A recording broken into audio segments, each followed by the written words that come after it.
everyone. Welcome to our channel ISC Steno. We are starting the passage at speed of 80 words per minute. Start.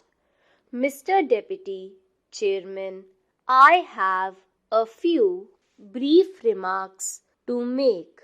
If I may say so, I think in this honorable house, when we discuss such a matter as this, it would be better and in the fitness of things if we discuss it in terms of policies instead of introducing names of individuals. How many rupees who gets, or the names of individual firms. I am not in the least interested to define high salaries paid by any business firm, either in Clive Street, Calcutta, or in any other street anywhere else.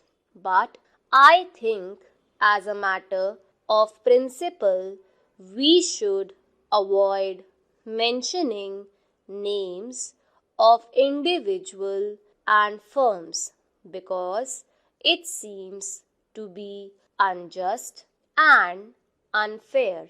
We in this house are a privileged group of people, but we should be very careful about using our privilege.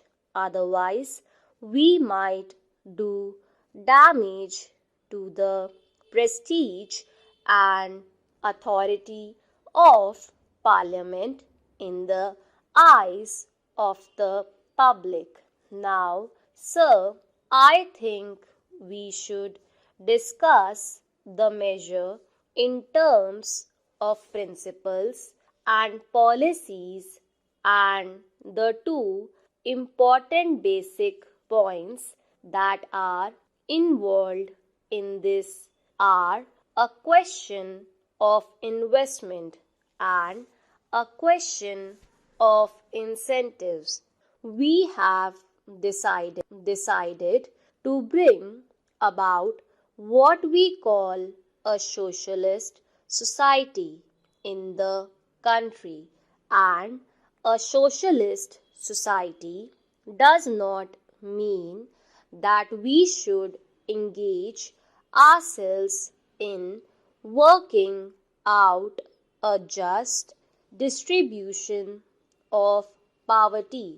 The main purpose of a socialist society is to produce a sufficiently large volume of wealth so that we can provide our people with at least the minimum requirement of a civilized human existence in terms of food, clothes, education, and so on.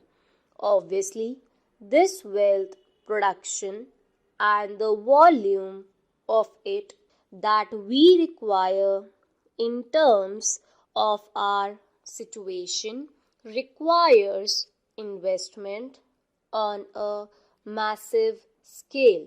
A socialist society has to invest capital in order to produce wealth. It may interest my honorable friend to know that in the Planning Commission in Russia there is a whole-time member whose designation I member in charge of capital investment.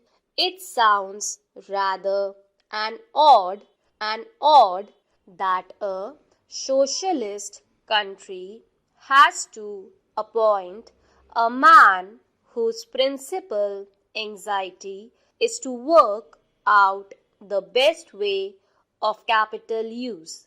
Now, sir, in any kind of society, such as ours, it is possible to work out the amount of savings that the society can possibly make in terms of its own situation and the amount of investment that is necessary in order to produce the volume of wealth that we have got to produce if we are going to achieve our social objectives.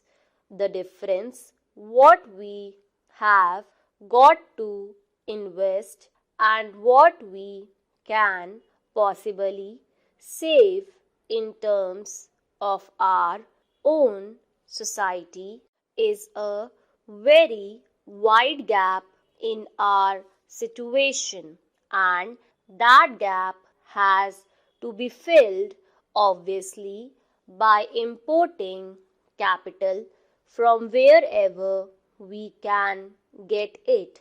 If we can get it from a socialist or a communist society, by all means we should take it. If we cannot get enough from them, we have to take it from other kinds of society, whether we agree or disagree with the social purposes or the kind of political organizations they believe in. The consideration is totally irrelevant. Now, the principal organizer of the socialist society in India, that is our leader, the Prime Minister, has himself said that he wants foreign private capital to come into this country.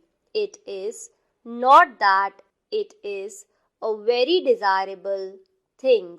It is necessary thing whether you like it or not, because otherwise merely by importing capital, which is public capital owned by governments in those areas of the world where surplus capital exists, we cannot possibly bring into this country that volume of capital which is necessary to fill in this gap between savings and investment. Therefore, as a matter of state policy, the government of this country has decided with the approval of Parliament that there is room for investment of foreign private capital also in our economy. We are perfectly entitled to say that we do not want foreign private capital to be invested here at all, but we cannot have it both ways. We cannot eat our cake and have it too. If on the one hand we want foreign capital from other countries, we have to create a state of affairs in which they feel induced to come and invest their capital.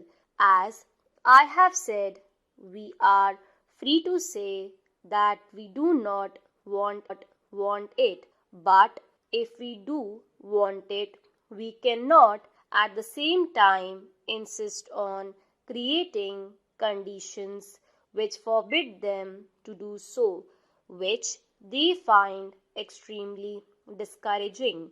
And one of the things by which we could prevent foreign capital from coming into this country is to approve of a measure such as this. I am not saying that this measure is necessarily wrong. I am not suggesting that it is necessarily good and important. All that I am saying is, if you do want foreign capital, then do not pass this legislation.